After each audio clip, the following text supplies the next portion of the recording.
Hello, I'm Mary Ito, and welcome to the Cram Podcast.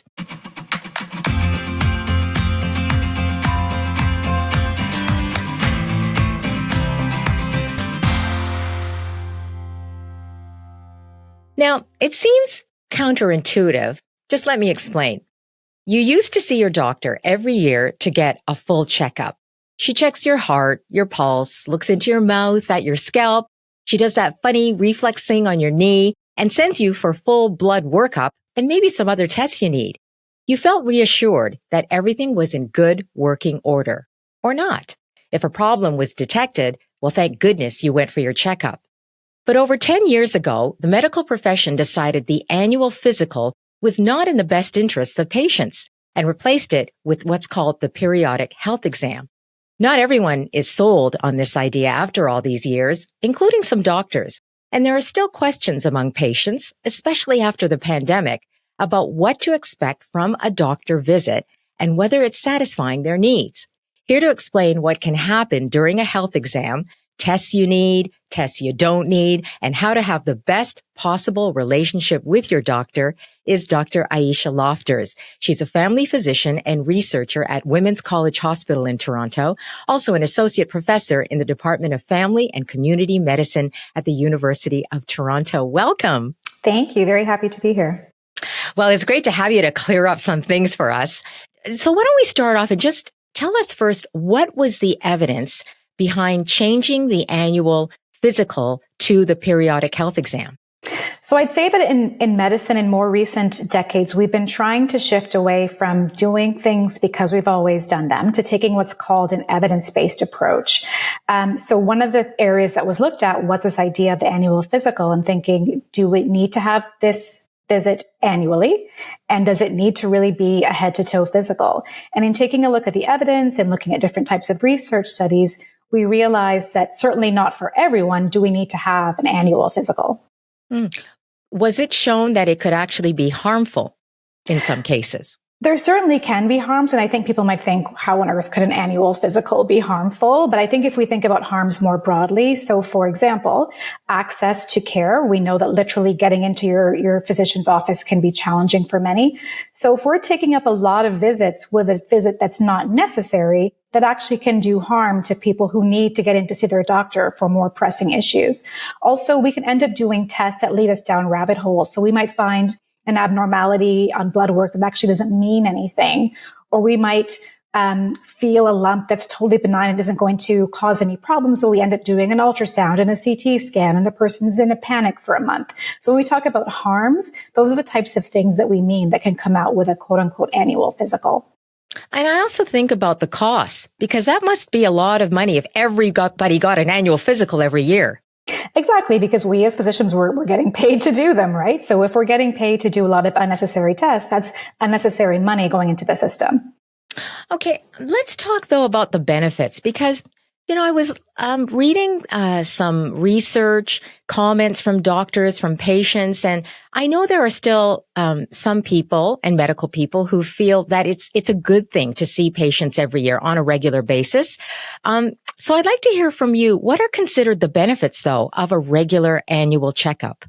So I think the benefits are, it is a chance for us to, first of all, do preventative care. And preventative care really is one of the pillars or main principles of primary care. And what this means is preventing an illness from happening or catching an illness so early that you have no symptoms. So for example, you can be walking around feeling totally fine, but your blood pressure might be high, or your sugar could be high, or your cholesterol could be high. So when we're doing preventative tests, we are checking your blood pressure, even though you feel fine. We're doing blood work, even though you feel fine. And we're trying to catch these things where we can really change the trajectory of the illness by catching it early. So that's one clear benefit of coming in for that visit. It's also a chance just to talk. Like maybe, you've been having some back pain that's been worsening and worsening and worsening, but it's not bad enough to come in.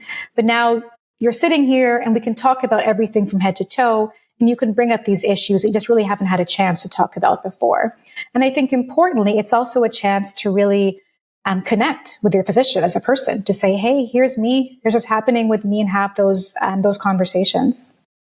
Yeah, and wondered about that as well. I remember having a conversation with a doctor previously about the fact that, the relationship is really important and it could maybe even change the outcome of your health if you have a good relationship or if you have a bad relationship with your doctor. What do we know about that, about an actual therapeutic benefit from the relationship?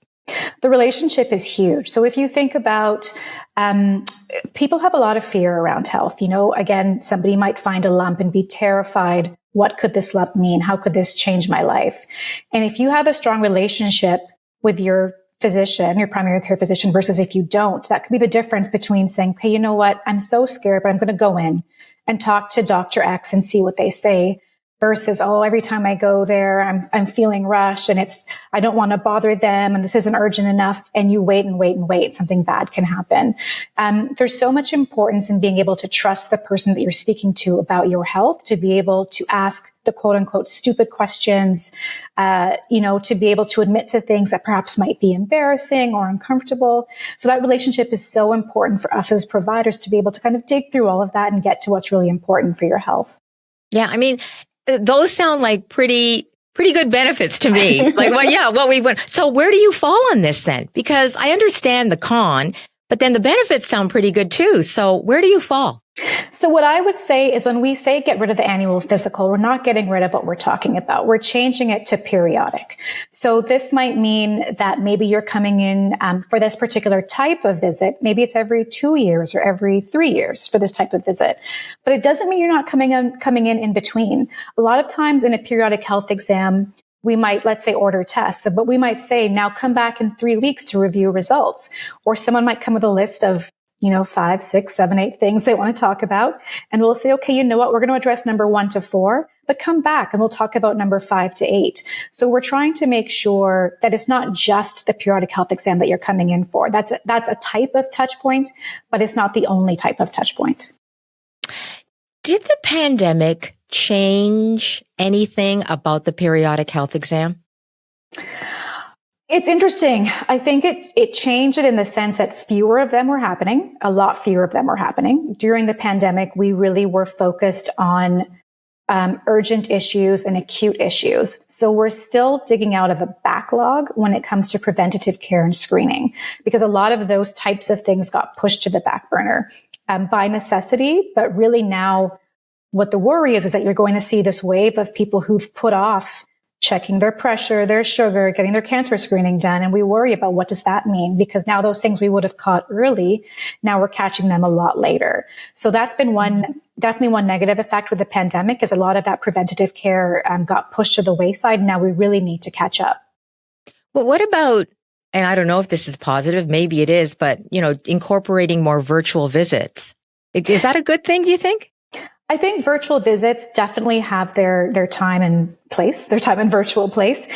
Sometimes I work in a downtown practice. People will drive for an hour and they'll park and they'll wait 20 minutes for a quick 10-minute conversation that could have happened over the phone. So I think for certain instances, virtual care really is great. But then for other things, again, someone's got a physical symptom, or sometimes you can simply lay eyes on someone and see, whoa, you're sicker than you sounded over the phone. That can be really, really important. So I think we just really want to make sure that we're offering the type of visit that's needed for the particular patient and their particular issue. Mm-hmm. And then, so when it comes to the periodic health exam, should those always be done in person? That's my view. I do think that there is something about, again, that laying of eyes on someone in that type of visit. I think we're all finding, we can look at us, we're speaking virtually right now, but there is a difference when you're speaking to somebody in person. There's a different type of connection. And I think because this visit is about the relationship, that really it should be happening in person. Yeah, because I wonder, sometimes there are concerns that people have that they're really nervous about. They're afraid to talk about it. And I don't know if any studies have been done on this coming out of the pandemic, and whether people feel comfortable talking about those issues virtually, or do they feel more comfortable talking about those in person? Like, I'm curious to know. Like, yeah, I think it's a great question. And I mean, I don't know the answer, but I can tell you I've had those visits. I remember going through an entire periodic health exam with a young male patient. And I thought it was strange in the first place. Here's this young man, volunteering for a periodic health exam, which is not typical. And we went through the whole thing, and then really literally hand on the doorknob. It finally came out the reason he was there was because he had concerns about a particular sexually transmitted infection. And I think in a virtual space, perhaps I would have just hit that red hang up button and he wouldn't have had the chance really to express that, right? But I remember his hand on the doorknob, and he turned around and I was just like, oh, by the way. And then, a whole new visit started. And I think that there's some elements of that just wouldn't come out virtually. Yeah, I want to go over the periodic health exam and what people can expect. I mean, everybody's different, I know, and there's a certain amount of, I guess, customization involved. But, in sort of a broad sense, as far as age groups, like what can people generally expect? So one thing I'd say, that one shift, and again, moving away from, we don't call it a periodic physical, we call it a periodic health exam. Right. Because a lot of the visit actually should be talking. It should really be two people talking to each other. So the patient bringing any particular concerns that they might have that they want addressed in that visit, or anything they want to make sure is covered, or any new family history. We ask questions about, your social environment, how's work going? How's the family? We talk about new family history. We ask questions about, diet, exercise, alcohol, smoking, vaping, drug use, sexual history. So much of the visit is actually taken up with speaking. Right. And then from can I stop you for a sec? That's very interesting, because all the things that you mentioned, they tend to be social and mental, psychological, like what's happened? Why is the shift to that? And then that's super important to bring up in this visit. I think we've realized how important those social aspects and mental and psychological aspects are to your physical health. I think we're trying now to really recognize health is not just the physical symptoms, that social, environmental, psychological, mental, all and physical, all are so connected. And again, when we think about prevention, so much of what we learn about prevention comes from, it's not what you're doing in the office, it's what you're doing at home and outside that we can have a conversation about. So those elements, like your lifestyle factors. And then there's the social determinants of health. So things like employment, food security, your housing, all of those things which seem separate from health are actually really closely tied to your health. So it's really important, and we've learned this over time, that we talk about those factors and how they impact your health. Yeah. Okay. Sorry to interrupt. Go ahead. Yeah, no problem. So once we have that conversation, then we kind of do a general review of systems. Are you having any headaches? Are you having any abdominal pain, any chest pain? We kind of run through that. And now we look at all that information that we've been writing or typing, and that determines what we do in the physical exam.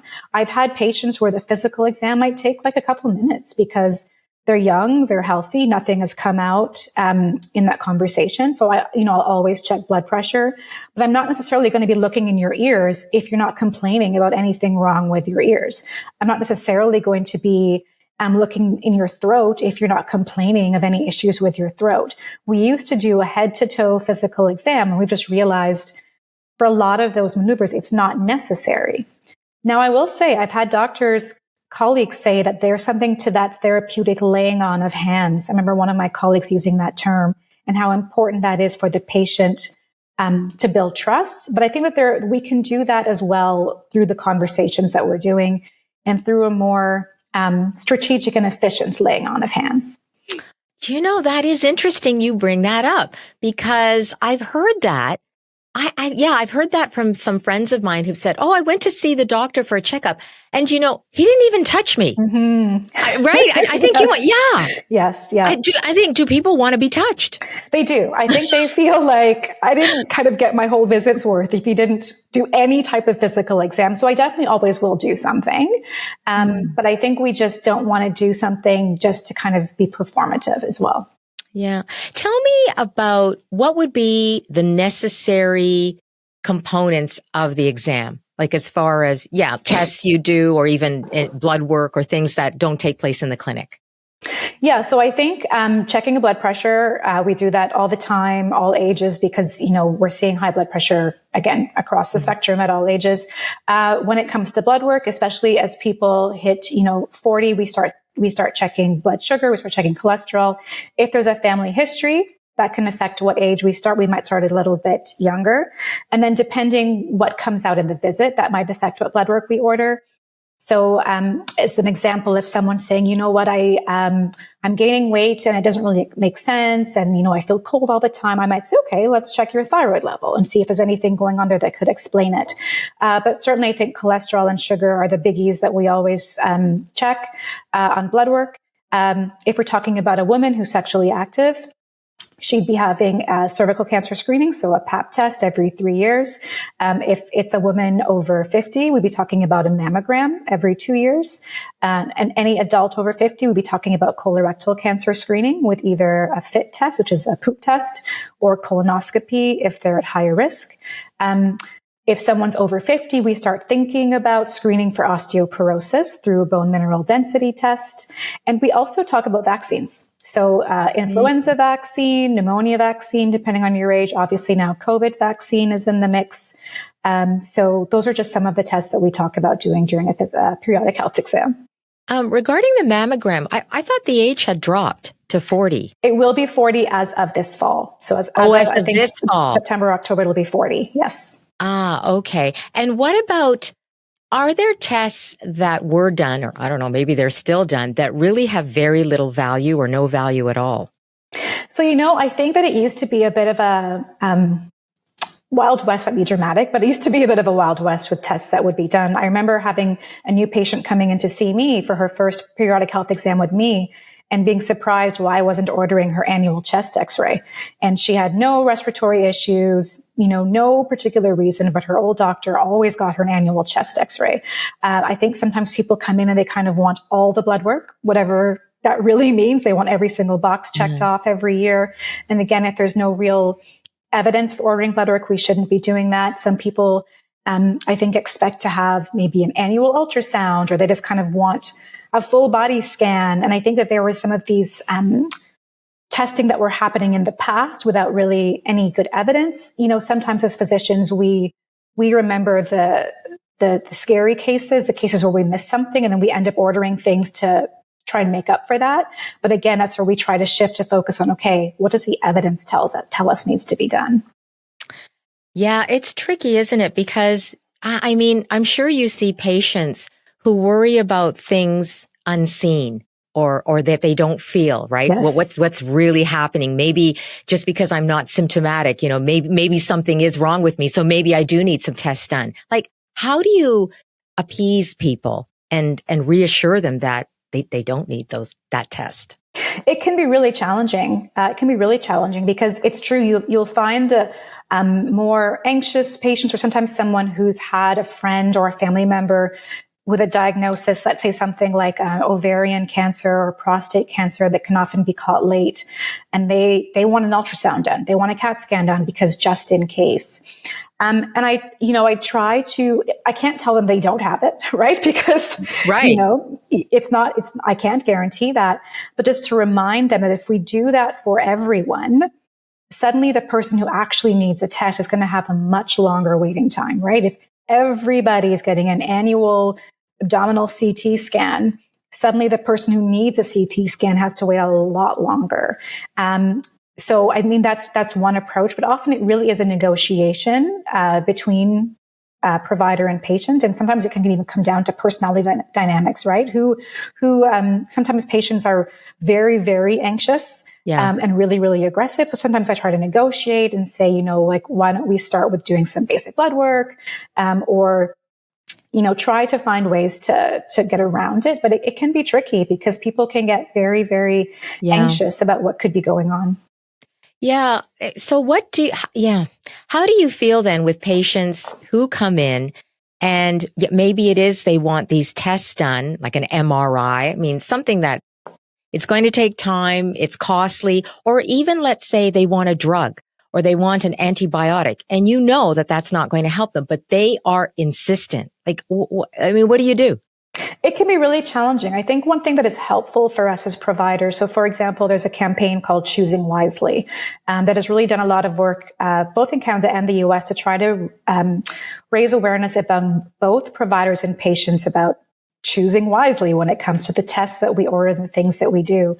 So for example, with antibiotics, we have posters up in our office, and these posters call out the fact that if you have the common cold, antibiotics are not going to do a thing for you. So for me as a provider, it's always helpful to be able to point to that sign. And sometimes patients see the sign and don't even bother asking, because then they know it's not just coming from me, being grumpy or, gatekeeping for no good reason, but that there really is evidence that this isn't the best way to go. Don't you ever have patients though who say, oh no, but last time, I thought it was a cold, but it was actually a bacterial infection. So I need that antibiotic.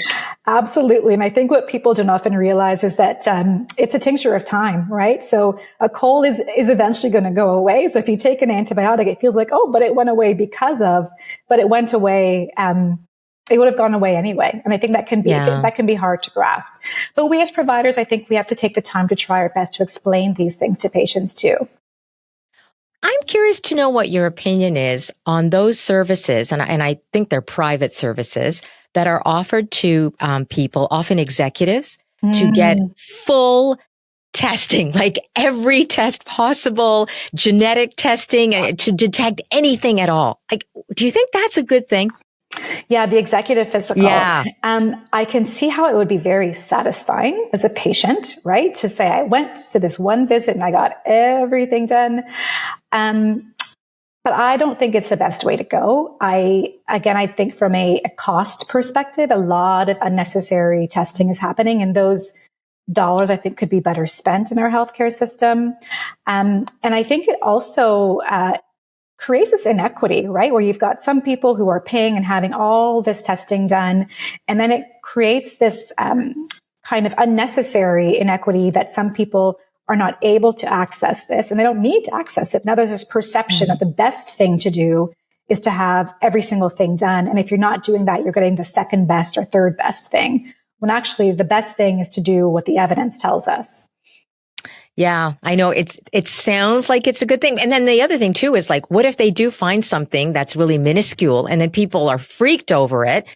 How do you know whether it really needs to be acted upon or not? Exactly. There's this term we use in medicine, the incidentaloma, which is like an incidental finding that doesn't really mean anything. But once you've found it, now you've got to go and do another repeat ultrasound in 6 months just to make sure it's gone. So now you've had 2 unnecessary ultrasounds.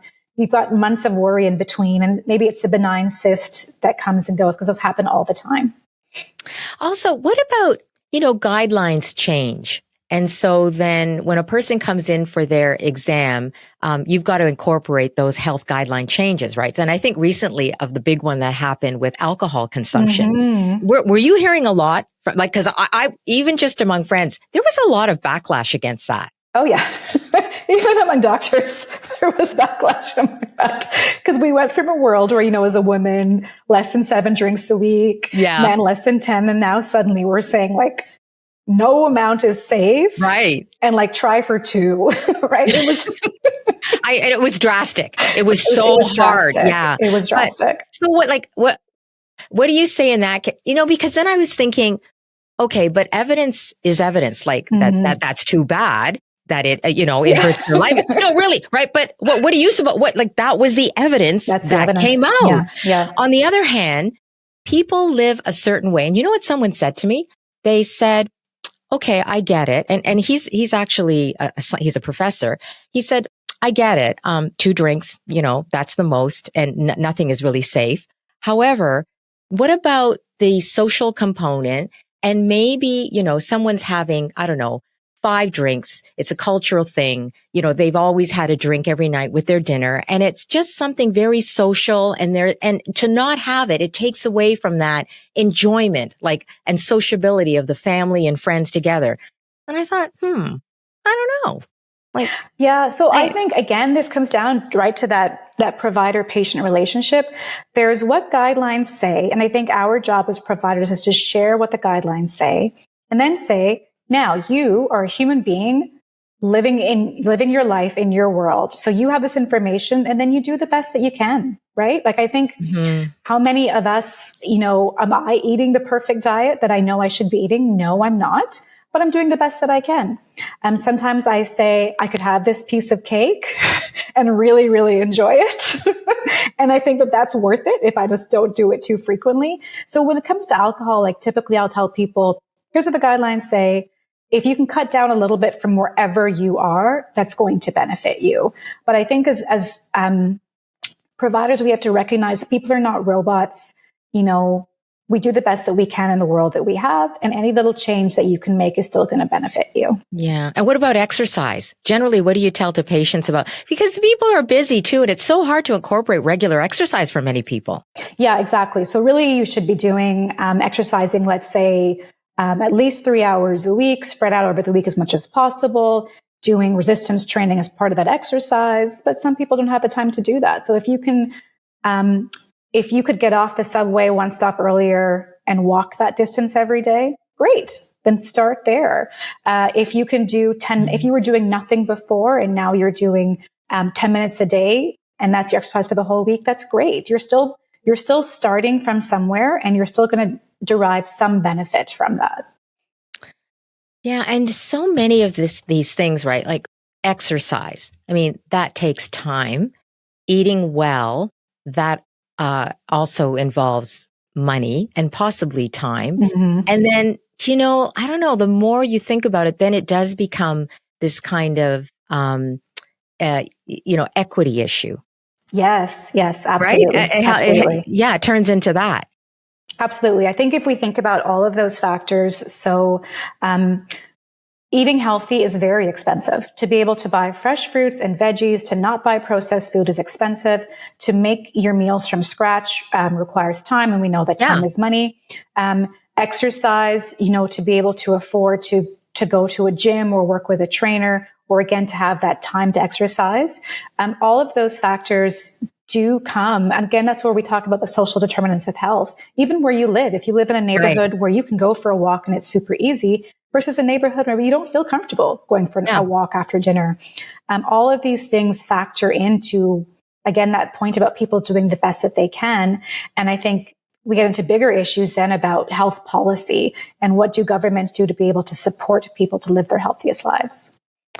Well, then, even to extend that further, what about the people who feel comfortable and want to see you for their periodic health exam, and those people who don't, and the factors involved in that? Yeah, that's a whole other topic too, is because there are people who I will see come into the office and they'll say, I'm here because I know that I am due for my mammogram and I would like for you to order it. And here's the blood work that I would like to have done. And I will be back here in, 3 months for another blood pressure check. And there's other people who we call them, we see that they haven't come in years and we call them to come in and they don't show up to the appointment. So we have to recognize too that there are people who have a lot of agency. So, they're well informed. They have no problem being vocal. They ask for what they want. And there are others who, for a variety of reasons, again, often coming back to those social determinants, don't have that agency. No, they could be very fearful of going to the doctor. It could be race-based, culturally based. Past experiences have not been good, right? You see, and in cases like that, I could see why then some sort of annual thing where, you either know you have to go or it gets, I can't remember now where. Maybe it was in another country where it was sort of they did an experiment, a study where they automatically had the date booked every year. And these people, and these people knew, it's time, I have to go. And I'm just thinking for a certain demographic, maybe that's beneficial. Yeah, I think it could be. And this is why I think there's still that controversy around the periodic health exam that I think we always have to balance evidence with the individual person, because evidence is structured around populations, right? So again, even the conversation we were having about the person who's doing the best that they can, that's the individual. Evidence is structured around thousands, hundreds of thousands, millions of people, and what we know looking at these large numbers. But sometimes you got to work with the person right in front of you. And as a provider, if there's somebody I know that, booking them in once a year is the best or only way to ensure that they're taking care of their health and that I'm able to kind of catch issues and put out fires, then, I've got to do that. Yeah. Is there one test that you can think, or maybe more than one test, that is really a sound, excellent test? And if more people did it, like undoubtedly many more lives would be saved, but there are certain issues around it that people don't want that test. So I'm a bit biased because my research focuses really on cancer screening and health inequities in cancer screening. And in that realm, cervical screening actually really rises to the fore. And that might sound strange because cervical cancer is actually relatively rare in Canada. However, rates are starting to rise in Canada since the pandemic, and this is the first time in decades cervical cancer rates have been rising. And it's rising at a time when we're actually in the midst of a global push to eliminate cervical cancer.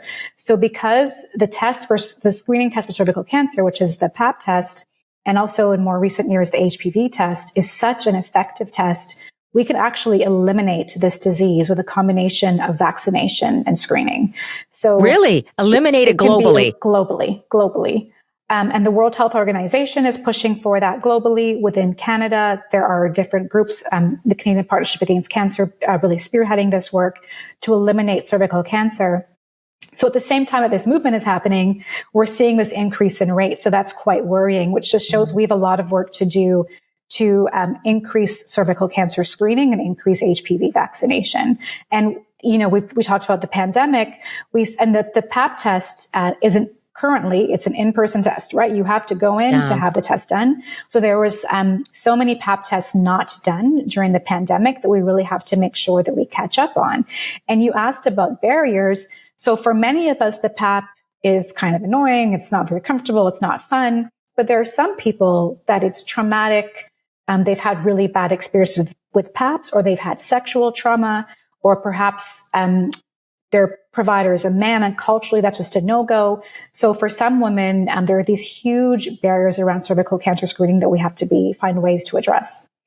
Yeah, when you say sexual trauma, I would guess that would be a big one because, sexual violence against women is pretty common. So common. Yeah. So common. Exactly. Is that a big one for? It is. And there are some women who, never tell their provider about it and endure it. And there are some, what we want to do is create spaces where women are comfortable telling us as providers that they've experienced this so that we can really book a longer visit, take time with it. Sometimes you even can have a woman insert the speculum herself just so that she feels, some power and control in the situation. Mm-hmm. At my site, we have nurse practitioners who run PAP clinics, and they're really versed in trauma-informed care. So they really take their time with these visits just to make sure that women are comfortable and consent to every single step in the process, just to really try and make it a safe space to have this test done.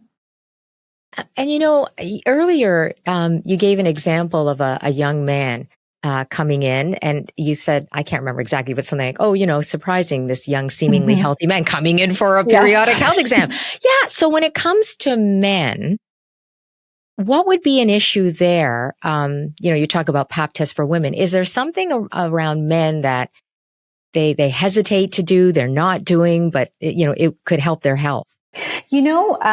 When as men get older, and obviously I'm speaking generalizations here, but when we look at proportions, first of all, we see more women coming in than men, and not proportion to the population. We just see more women coming in. There's more, I think, normalization of women coming in to seek healthcare. I think probably a lot of that is tied to PAP tests, birth control prescriptions, things like that.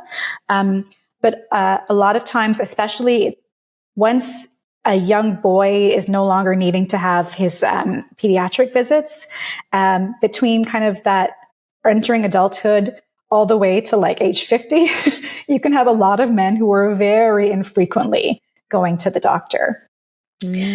However, we know that you can develop, again, high blood pressure at any age. We know that we're seeing younger ages of diagnosis of things like colon cancer with, worsening of diets. We know that people can develop high cholesterol, pre-diabetes and diabetes. Sometimes people might have symptoms that they're not addressing. So I do worry about that really broad age group of men who we often don't see coming into the office for years and years. Well, what's happening with testicular cancer and prostate cancer? Those are two interesting ones because right now it's not recommended that we screen for them at a population level. So it's not recommended that for every single man that comes in that we check their testicles for lumps. It's not recommended that for every man who comes in over 50, we do a prostate exam. But what I do is have conversations to just say, I say it's not recommended. However, if you want, I can just do a really quick exam and feel if anything feels abnormal. So the guidelines really say that it's about having that conversation, letting people know there's not clear benefits. There's also not any major risks either. So really it's up to them to decide if they would like to have the exam done. With the testicular check, can't a man do that himself? Absolutely. So often I'll say that too, is that, but both with breast exams and testicular exams, there are some men and women who do those all the time and they're totally comfortable, but there are some people who are not comfortable with their own bodies. There are some who don't know, what feels normal and what doesn't. So sometimes they even just want verification, from the doctor, but I'll often say, you can do it in the shower yourself. You can do it kind of whenever. And if you feel anything that feels strange, we'll have it checked out. That's interesting because I think, I can't remember when it was, but there was a lot of publicity or a promotion of doing, the breast exams. Yeah. And regarding like doing your own testicular exam, I don't recall any big push on. I mean, really, was there? Like, I don't know. That also ties into that gender difference in how we approach healthcare, right? Yeah. I mean, I think men lost out there. I don't remember anything because I had to ask you, can men do it? Like, I don't know. Exactly. And I mean, if they do it, is it quite efficient? Like they can detect it and they can go to their doctor and say, hey, look, I found something. Like, it's quite accurate. Yeah. And sometimes a lot of times the lumps turn out to be nothing, but I always say if it feels different, just come and we can get it checked out, do a quick ultrasound. And if it was nothing, that's a relief. If it's something, then we'll go from there. And I want to ask you, I mean, there's a big issue about so many people not even having their own family doctor. And I can see people listening to this going, oh, this is all great if you got your own, but I don't. What are they supposed to do? That's like the $1 million question. So I think that is a question that to be properly answered has to be answered by government and by investment into primary care. I think what I would say in the meantime is, I don't know if you want to call it a stopgap measure for people to, you can even use walk-in clinics if necessary to say, hey, I don't have a doctor, but I just really haven't had my blood pressure checked in a year. Pharmacists, I think, can help with things like that too.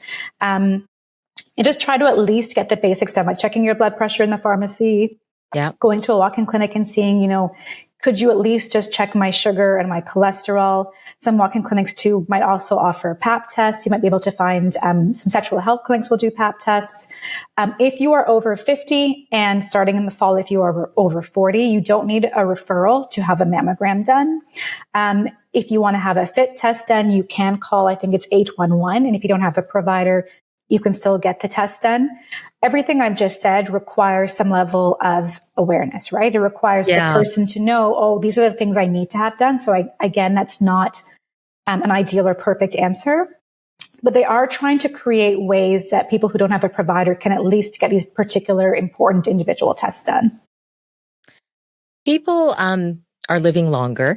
Mm-hmm. Are people healthier for a longer period as well? Well, it's interesting because some of the guidelines that we have, so for example, the ages that we stop cancer screening. So with the Ontario Breast Screening Program, you don't need a referral between the ages of 50 and 74. But as time goes on, I think they're going to have to examine those upper age limits, right? Because people are living longer. They're living healthier and also living longer with chronic conditions. So I think we have to, again, really individualize. If someone is healthy and doing really well, and we think this person could live to 95, well, we don't need to stop screening at 75 then, right? Like we can keep going with those people. Yeah. And I think that's so important to point out because oftentimes, we hear about disease and cancers and heart disease and rates of disease, et cetera. But generally speaking, people, as you say, they're healthier for a longer period of time. Like we're doing okay. We are. We are. If we think back, decades ago, how things were, I remember relatives dying in their 60s, me thinking, well, they lived a long life. Exactly. I know. Today it would be unheard of if you said that. Exactly. This was a great conversation, Aisha. I really enjoyed it. Thanks so much for, you know what? That's the other thing too. How do you stay on top of all this? Oh my gosh. There's so much. It is always changing. So I think for us as providers, I had a colleague who said that we have to think of it as exciting. Instead of being like, oh my gosh, it's always changing. We have to think we're living in exciting times when healthcare is so innovative and so up to date that we're constantly changing the guidelines. And for patients, I would say you've got to give us grace and recognize that, yes, we're going to tell you one thing in 2024. And probably tell you the opposite in 2027. And it's just really, again, we're just trying to keep up and keep abreast with the most up-to-date evidence. Sure. I mean, that's the nature of evidence, right? And science, it changes all the time. Yeah. And if you don't know, I'm sure you say, I don't know, and I'll find out for you. Yes, what can you say, right? Yeah, exactly. Thank you so much. It was great having you on. Thanks so much, Mary. That is Dr. Aisha Lofters, family physician and researcher at Women's College Hospital in Toronto, also associate professor in the Department of Family and Community Medicine at U of T. Please check out our show notes. You can find out more about Dr. Lofters and her work. That is it for the Cram podcast today. Hope you enjoyed it. And please follow us on social. You can hear about our other podcasts. We've posted 70 so far. Our handle is @CramIdeas. Thanks for listening and see you back here next time.